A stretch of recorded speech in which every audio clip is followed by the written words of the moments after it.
श्री स्वामी समर्थ। मुलं ऐकत नाहीत, चिडचिड करतात किंवा एखादा खूप भांडखोर व्यक्ती आहे, सतत काही ना काही वाद करत राहतो, भांडण करत राहतं आणि मुलं सुद्धा ऐकत नाहीत, उलट उत्तर देतात, तर त्यासाठी एक तुम्हाला सोपी उपाय करायचा आहे। नमस्कार, मी प्रतिभा तुमच्या सर्वांचं स्वागत करते प्रतिभा ब्लॉग या चॅनल मध्ये। तर स्वामी भक्तांनो, बऱ्याच वेळा मुलं ऐकत नाहीत, अभ्यास करत नाहीत, चिडचिड करतात किंवा कोणी ना कोणी सतत आपल्यासोबत भांडण करत असते किंवा भांडखोर खूप कितीही भांडखोर व्यक्ती असला तरीही हा छोटासा उपाय करा। तर हा उपाय केल्याने त्या व्यक्तीचा जो स्वभाव आहे, भांडखोर स्वभाव आहे, तो हळूहळू कमी होण्यास सुरुवात होते।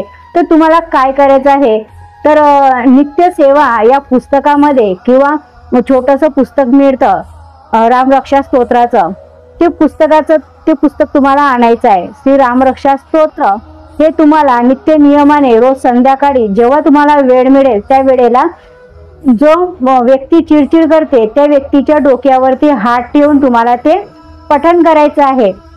किंवा समजा तो व्यक्ती खूप आता मुलं मोठे असतात तर बसत नाही, जेव्हा आपण वाचन करायला बसतो तेव्हा तर काय करायचं, एक ग्लास पाणी घ्यायचं आणि ते पाणी बाजूला ठेवायचं, त्याच्यावरती हात ठेवायचा आणि रामरक्षा स्तोत्र याचे पठण करायचे आणि ते पाणी घरात सर्वांना प्यायला द्यायचं किंवा जो व्यक्ती चिडचिड करते त्याला सुद्धा प्यायला द्यायचं।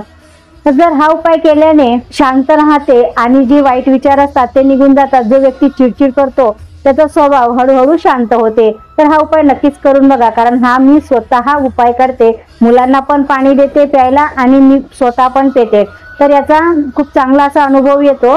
तुम्ही नक्की करून बघा, मनाला एक प्रसन्नता, शांत असं वाटते। जर आपण पण कधी कधी चिडचिड करतो आणि आपल्याला पण कधी खूप राग येतो, तर आपला पण राग शांत होण्यासाठी किंवा मनातील वाईट विचार जाण्यासाठी आपण श्री रामरक्षा स्तोत्र वाचत असताना आपल्या डोक्यावरती हात ठेवा। जर आपल्याला स्वतःला राग येत असेल तर तुम्ही हा उपाय स्वतःसाठी करू शकता, तर खूप चांगला असा अनुभव याचा येतो। तर हा उपाय नक्कीच करा। श्री स्वामी समर्थ।